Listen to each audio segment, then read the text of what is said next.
Gente, abra sua Bíblia em 2 Coríntios, capítulo 5, 17. 2 Coríntios 5, 17. Esse é um texto bem conhecido daqueles que já estão desde aí a infância frequentando igrejas evangélicas, ouvindo o evangelho, conhece bem essa passagem.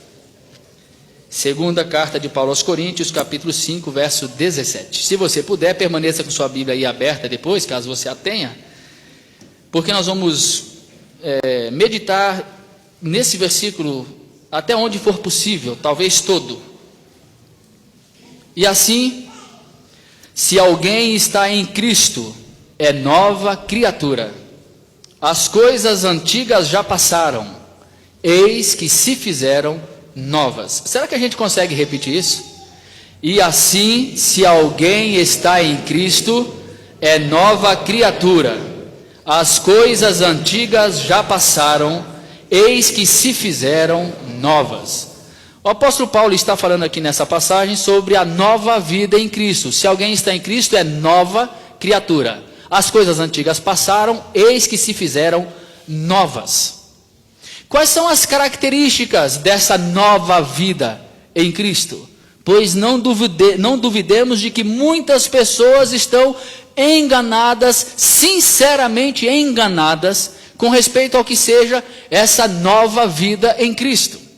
E esta passagem, esse único versículo, é muito rico em nos mostrar o que é esta nova vida em Cristo. Vamos lá, o versículo começa com e assim, ou sendo assim, portanto, por causa disto, se alguém está em Cristo, é nova criatura. Esse versículo se liga àquilo que o apóstolo Paulo estava falando anteriormente, e ele conclui, é a conclusão do que ele estava pensando antes, e ele estava falando de, por exemplo, verso 14, o amor de Cristo nos constrange, julgando nós isto, um morreu por todos, logo todos morreram, e ele morreu por todos, para que os que vivem não vivam mais para si mesmos, mas para aquele que por eles morreu e ressuscitou. Logo em seguida, a esse versículo 17, Paulo fala da reconciliação. Tudo provém de Deus, que nos reconciliou consigo mesmo por meio de Cristo, e nos deu o ministério da reconciliação, a saber, que Deus estava em Cristo, reconciliando consigo o mundo, não imputando aos homens as suas transgressões. E ele diz mais à frente no final, aquele que não conheceu o pecado, está no verso 21, ele o fez pecado por nós, para que nele fôssemos feitos justiça de Deus. E assim, se alguém está em Cristo, é nova criatura. A nova vida em Cristo é garantida pela sua obra na cruz do Calvário. Aquele que morreu e ressuscitou por causa dos nossos pecados. Aquele que morreu e apagou todas as nossas transgressões. Aquele que não era pecado se fez pecado por nós. A nova vida em Cristo, meus irmãos, é garantida pela obra de Jesus. Não há nenhum outro caminho que o ser humano possa fazer para encontrar essa nova vida em Cristo. Ele pode construir todas as pontes que quiser construir, ele pode criar todas as religiões que ele imaginar criar, e não conseguirá encontrar o caminho da nova vida. Ele pode obedecer a todos os ritos, você pode esfolar o seu joelho de tanto orar, você pode dobrar o seu joelho e machucá-lo e sangrar, você pode martirizar-se, você pode fazer com que o seu corpo sofra tudo o que ele possa sofrer a fim de mortificar o pecado em você e tentar construir uma nova vida, e jamais você conseguirá isso pelo esforço próprio. Somente na cruz de Cristo é que nós encontramos o caminho para esta nova existência, para essa nova vida, para sermos novas criaturas. E assim, diz o apóstolo Paulo, tudo está na cruz. É na cruz que se realiza, é na cruz que nós temos a concretização, É na cruz onde tudo foi conquistado. É na cruz que tudo foi concluído, que tudo foi completado. Então Jesus podia dizer: está consumado. Uma vez consumado, uma vez completada, uma vez realizada a obra da nossa salvação, não existe outro caminho a fazer para se encontrar essa nova vida. Você pode tentar obedecer a todos os mandamentos. Você pode tentar ser o mais fiel que você consiga ser pelo seu próprio esforço, obedecendo à lei. E você encontrará a verdade de que os seus melhores atos são trapo de imundície perante Deus. Você encontrará a verdade nua e crua que lança-se contra a sua própria face, de que tudo que você fizer será incapaz de produzir nova vida em você.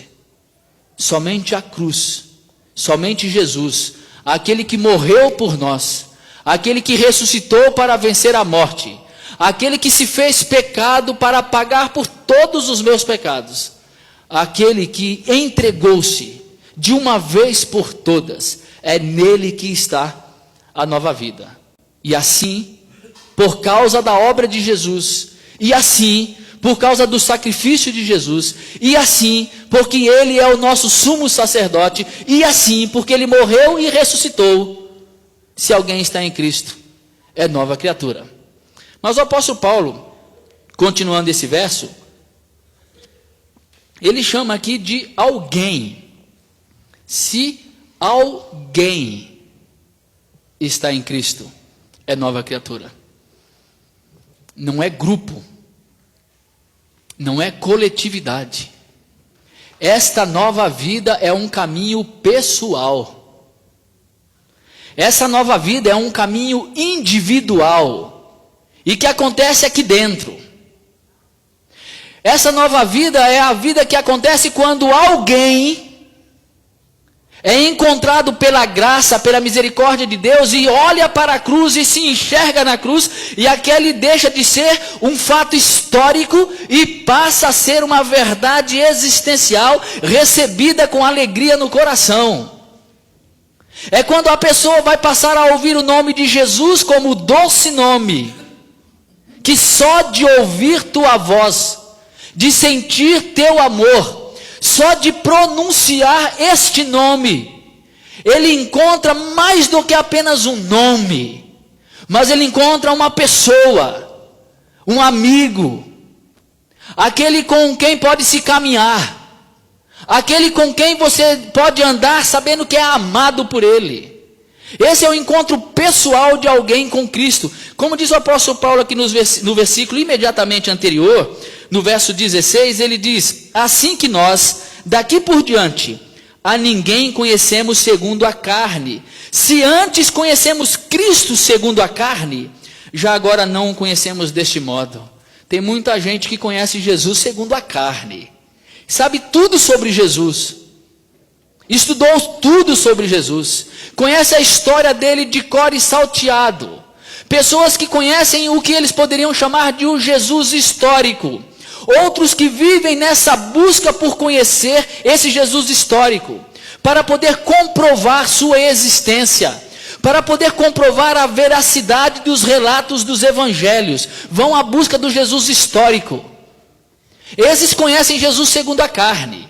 Você pode até ir para Israel com o pastor Caio Fábio, viajar com ele pelas terras de Jerusalém, conhecendo mais da história de Jesus, os lugares onde as coisas aconteceram. Você pode fazer toda essa viagem e sair de lá com um conhecimento intelectual, histórico, geográfico, a respeito das verdades de Jesus, e isso não significar absolutamente nada. Você terá conhecido a Jesus segundo a carne.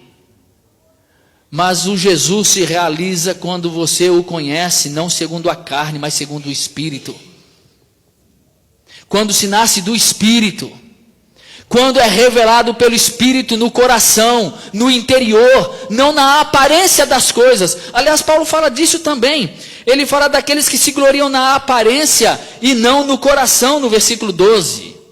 Nós estamos falando aqui não de aparência, mas de algo que se realiza no profundo do coração, quando alguém tem um encontro com Jesus, Quando alguém olha para a cruz e deixa de ver ali um fato histórico e vê ali a realização da sua salvação, encontra na cruz a verdade da sua existência, encontra-se na cruz e ao olhar para a cruz vê nela todos os seus pecados ali encravados e encontra libertação, salvação, vida, prazer, alegria de olhar que a quem está ali não é um homem histórico, um personagem histórico, é o meu Salvador, é aquele que deu a vida por mim, é quem está naquela cruz. Mas olha para aquela cruz e vê muito mais do que isso. Vê que ela está vazia, porque aquele que morreu ressuscitou. Ele venceu a morte. A morte morre em Jesus Cristo. E sem que haja esse caminho pessoal, sem que haja essa caminhada em que você se enxerga nisto, não há nada que aconteça.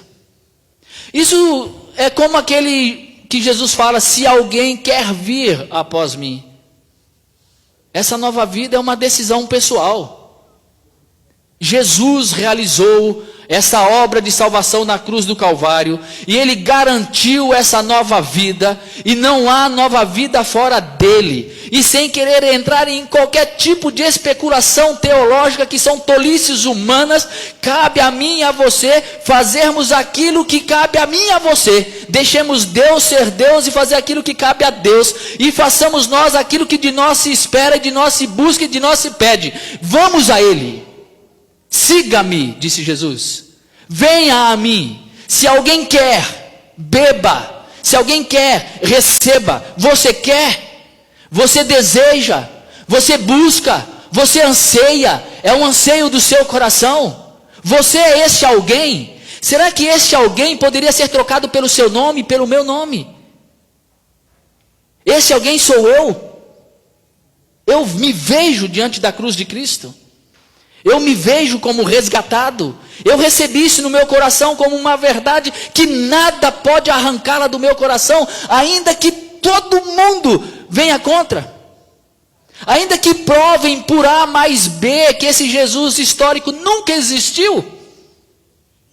Ainda que venham a dizer que tudo isso que se fala dele é balela, é mentira, é invenção. Ah, meu irmão, deixa-me te dizer uma coisa: se a ciência, a história, a geografia provar que Jesus jamais existiu, eu direi a eles que Jesus existe sim, aqui no meu coração.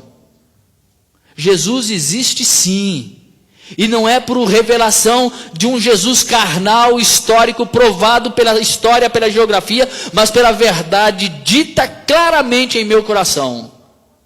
Porque esse chamado é meu, é para mim, é individual.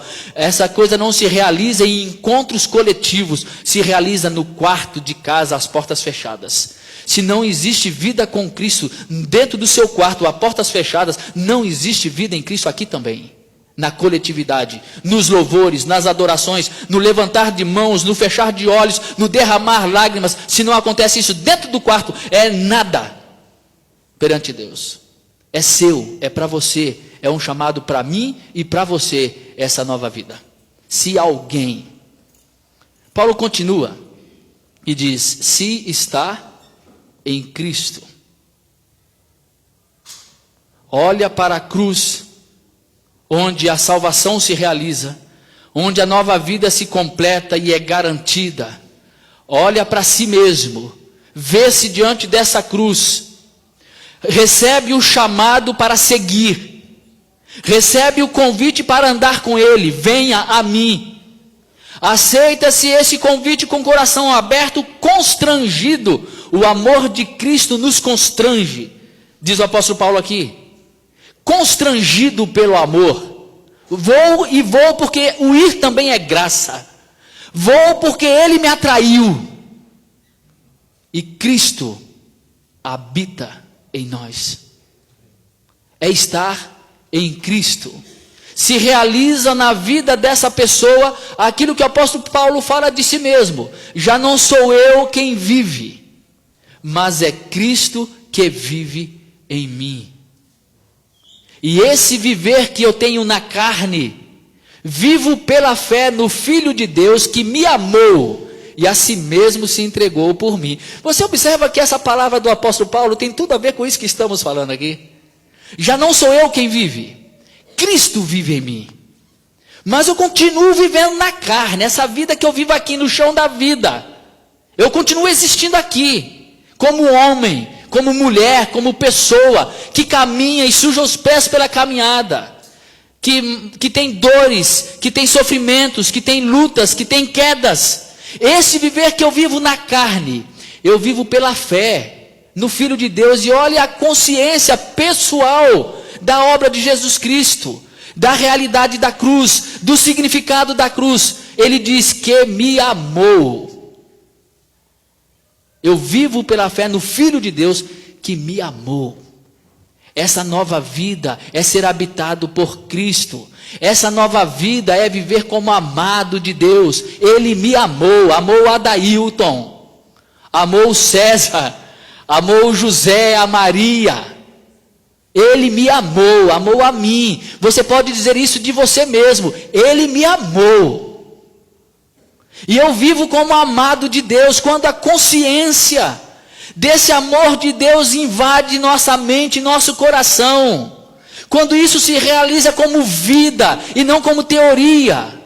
Quando isso se realiza não como teologia, não como doutrina, mas como uma realidade existencial que move a minha existência, faz com que as coisas se mudem, se realizem, se transformem em nosso interior, em nosso coração. E vivemos como pessoas amadas, e quando nós vivemos como pessoas amadas, nós temos amor para distribuir e dar a outras pessoas. Vamos falar mais sobre isso um pouco mais à frente. Que me amou, e a si mesmo, diz o apóstolo Paulo, e a si mesmo se entregou por mim. Olha a realidade da obra de Jesus que já foi dita aqui em 2 Coríntios 5. Ele morreu, ele ressuscitou, ele se fez pecado por mim, ele me reconciliou com Deus, ele apagou todas as minhas transgressões, é o que está escrito aqui em 2 Coríntios 5. E Paulo diz tudo isso nessa declaração de vivência, de vida, de existência, de ser em Cristo, estar em Cristo, ser achado em Cristo. Comunhão íntima com Cristo, comunhão sobrenatural, mística, inexplicável com Cristo, a tal ponto que eu sei que Ele está em mim, eu sei que Ele sabe tudo de mim, e eu sei que Ele me conhece, e Ele me conhecendo, isso é suficiente. Há uma frase do reverendo José Manuel da Conceição, eu não me lembro ela de cor. Esse reverendo José Manuel da Conceição foi o primeiro pastor brasileiro que andou pregando por esse Brasil afora, especialmente nos interiores de São Paulo, Minas e Rio. E ele morreu como peregrino pregando o evangelho. Ele foi apedrejado em muitos lugares, mordido por cachorros que eram colocados em cima dele. Ele sofreu muitas dores por causa da pregação do evangelho. E ao final de sua vida ele diz: o que importa a mim, ó mundo, se tu não me conheces? Tu, Jesus, tu com teu olhar tão profundo, tu me conheces. Tu me conheces. Eu vivo para Ele. Estar em Cristo é saber-se conhecido por Ele, saber-se amado por Ele. Isso é nova vida. Ter Cristo em nós. E Paulo diz, seguindo o texto, é nova criatura. Essa habitação de Cristo em nós cria uma nova pessoa. Sem negar o eu. Sem negar você como pessoa. Pelo contrário, confirma-se o seu ser, a sua integridade como pessoa. Mas nega-se, constrói-se uma nova vida na essência, onde nosso interior vai sendo mudado, porque há uma mudança, uma transformação, um crescimento de dentro para fora e não de fora para dentro. É nova criatura. Outras versões traduzem por nova criação. É obra de Deus. A nova vida é obra de Deus em nosso coração, não é obra dos homens. É a semente do evangelho que foi plantada no coração, e essa semente plantada no coração não tem como produzir outro fruto que não seja o fruto do evangelho. Ou você pensa que a habitação de Cristo em você, a presença do Espírito Santo em você, a presença do Pai em você, porque Jesus diz que aquele que crê, Ele virá e fará morada, eu virei e farei morada em você, e o meu Pai virá e fará morada em você, e o Espírito Santo fará morada em você. Se o Espírito Santo faz morada em mim, se o Pai faz morada em mim, se o Filho faz morada em mim, se essa semente do Evangelho fez morada em mim, o que é que nós esperamos que seja produzido, a não ser o fruto do Espírito?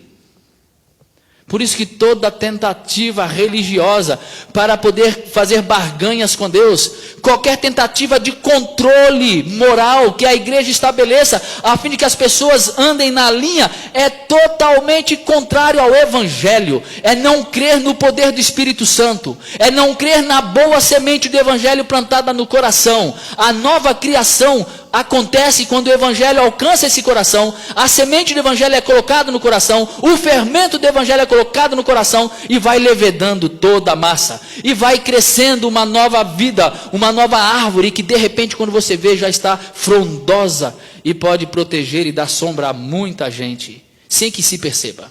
Você lembra-se das parábolas?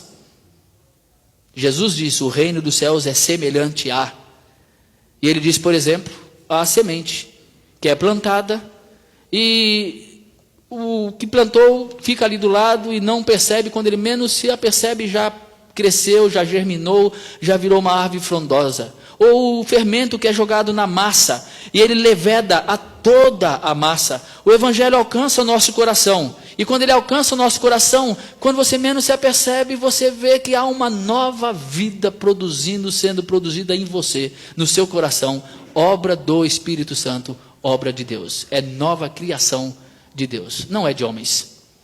Pode-se tentar produzir, o máximo que nós vamos tentar e conseguir produzir é um monte de soldadinho de chumbo, que fica seguindo a ordens de líderes espirituais, sob cuja cobertura estão, mas nunca a nova vida, que é produzida exclusivamente por Deus. Por isso que ainda, apesar da tentativa de homens que querem produzir tal coisa, apesar deles, o Evangelho continua sendo produzido no coração de uma multidão desavisada, que está sendo aí iludida por esses homens. Mas Deus não se limita a nenhum deles e continua realizando a sua obra.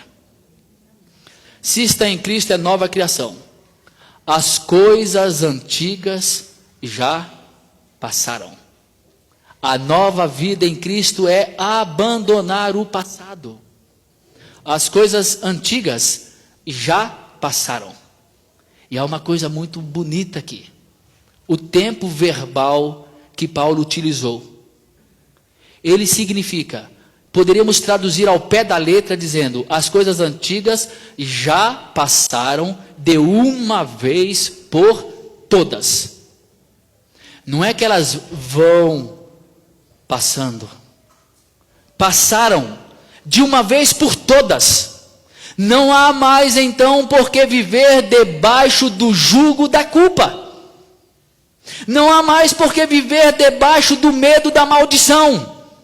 Não há mais por que viver oprimido por causa dos pecados do passado, por causa da rebeldia do passado, por causa das desobediências, por causa dos caminhos errados que trilhou, os caminhos de morte pelos quais andou.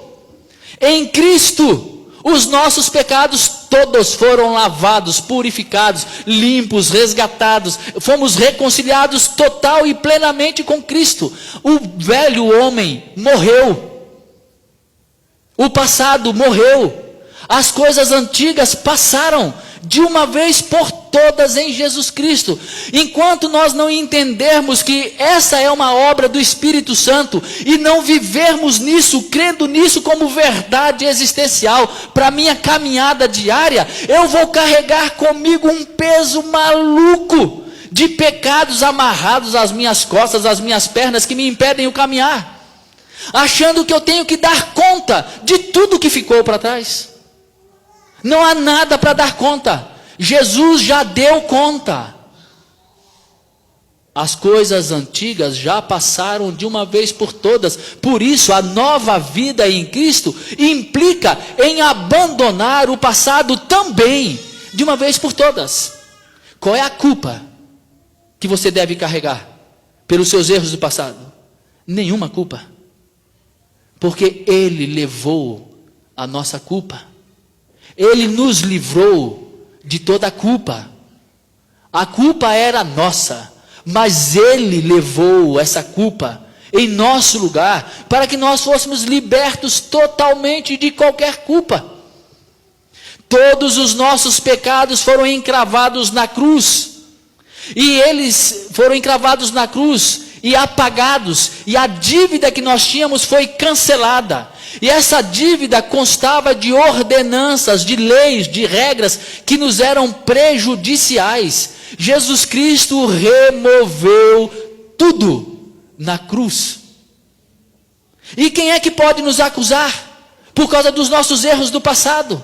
Ninguém pode nos acusar, nem o diabo, que é nosso acusador, pode nos acusar.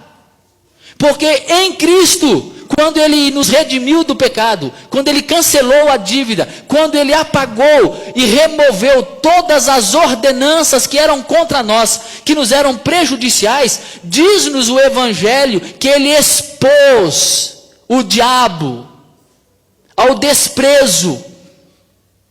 As potestades, os principados, foram todos expostos ao desprezo. Meus irmãos, o diabo não tem poder sobre nossa vida, nem mesmo sequer para acusar-nos, porque aquele que está conosco venceu o diabo.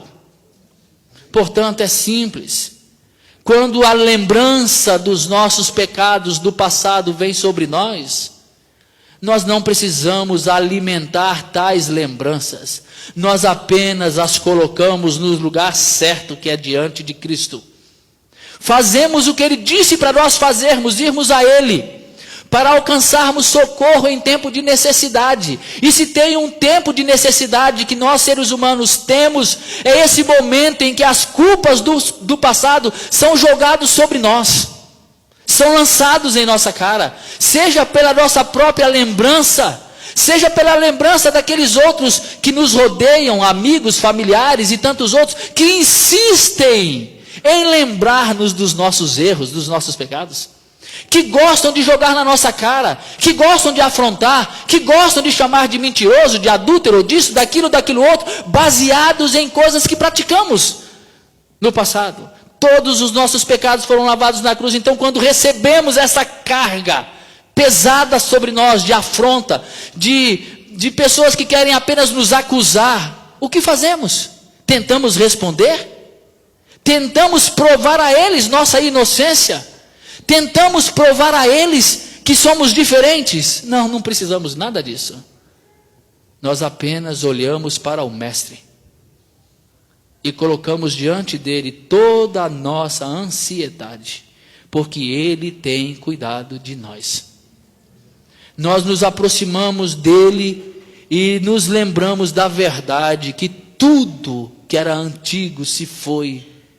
As coisas antigas se passaram de uma vez por todas. Cada um dos meus erros foram lavados na cruz, no sangue do Cordeiro. Por isso eu posso me apresentar diante dele sem mancha, sem mácula, não pelo meu mérito, mas pelo mérito dele. Por isso eu posso orar, por isso eu posso falar com ele. Eu não preciso fugir dele, eu não preciso me distanciar dele por causa dos meus erros. Ao contrário, eu devo me aproximar dele, porque é nele que tudo que é antigo se faz passado, definitivamente. Isso é a nova vida. A nova vida é abandonar o passado como algo que me traz peso, abandonar o passado como algo que me faz mal, abandonar o passado como culpa, abandonar o passado como tentativa de expiar pecados que já foram expiados na cruz. Não tente expiar os seus pecados. Na melhor das hipóteses, na hipótese de acordo com o Evangelho, apenas procure quem você tiver que procurar, se houver pessoas que você precisa procurar para poder pedir perdão, para poder se reconciliar, para poder resolver alguma pendência. Se você deve a alguém, procure tal pessoa. Mas no que diz respeito à sua comunhão com Deus, à sua existência em Cristo, saiba, tudo está feito, tudo está perdoado, tudo está realizado e não há culpa nenhuma para carregar sobre as costas. Mas agora, observe o que vem em seguida, que é bem diferente do que nós falamos agora.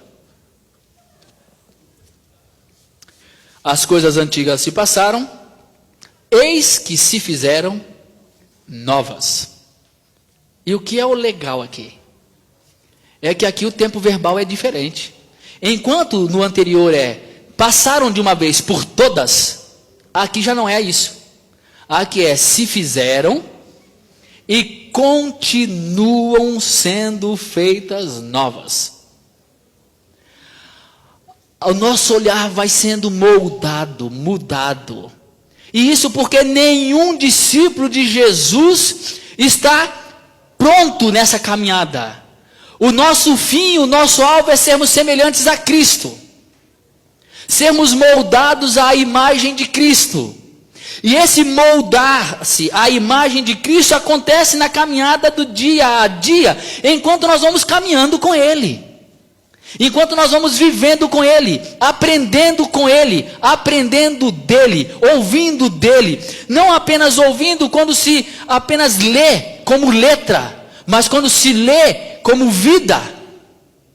Como se lê como realidade de alguém conversa com o seu mestre e ouve dEle palavras de vida eterna. Quando se caminha com Cristo em intimidade com Ele, em comunhão com Ele, em amizade com Ele, em serviço a Ele, em serviço ao próximo, enquanto vamos caminhando, nossa vida vai se transformando em novidade de vida. A vida nova vai se produzindo na gente. Tudo já passou, mas daqui para frente é uma caminhada com Cristo em que eu me livro de todo o peso que ficou para trás. Mas agora há uma nova vida se descortinando diante de mim, em que os meus olhos vão sendo trabalhados. Interessante é que na vida orgânica, biológica, humana, quanto mais os anos se passam, mais velho se fica. A boa visão vai dando lugar a uma visão turva, a boa audição vai dando lugar à surdez, a força vai dando lugar à fraqueza. Mas na vida, na nova vida em Cristo é o contrário. Quanto mais o tempo se passa, mais novo se fica.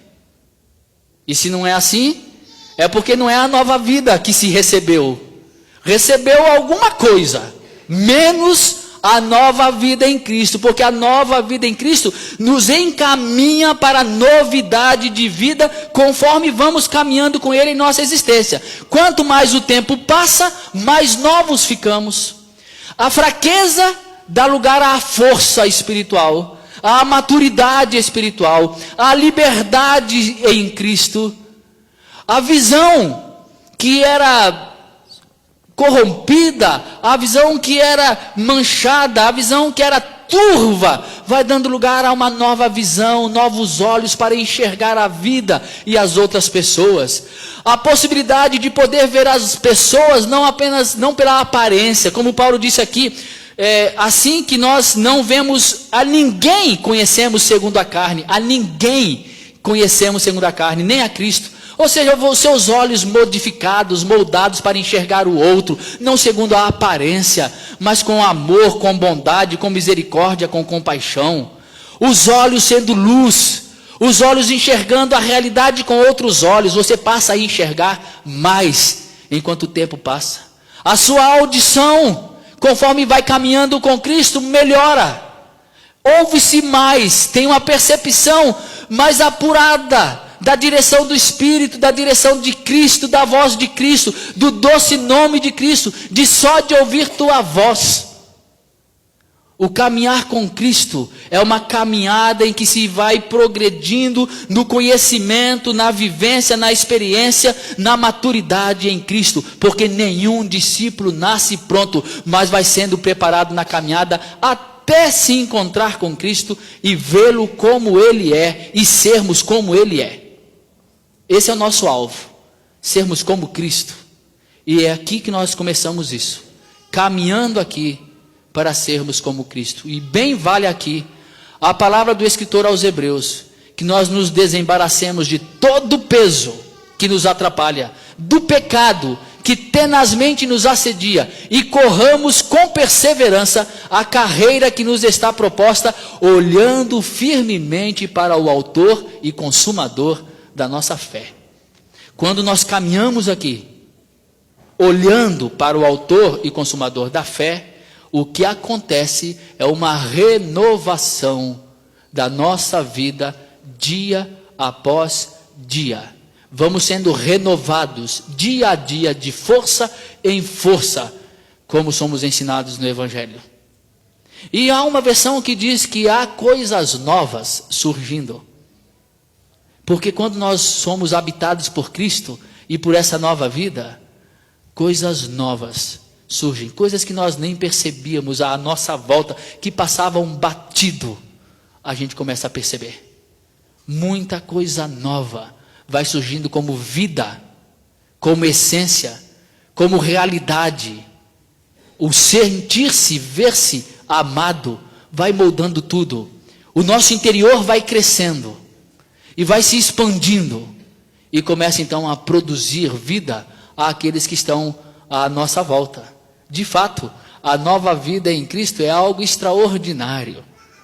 E por isso nós podemos repetir continuamente com o apóstolo Paulo: já não sou eu quem vive, é Cristo que vive em mim. Mas eu continuo vivendo aqui nessa carne, nessa vida humana, terrena, caminhando.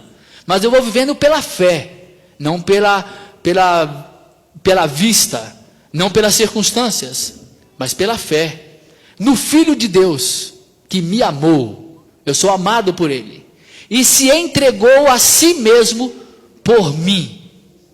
É assim que vou vivendo, e isso é a nova vida.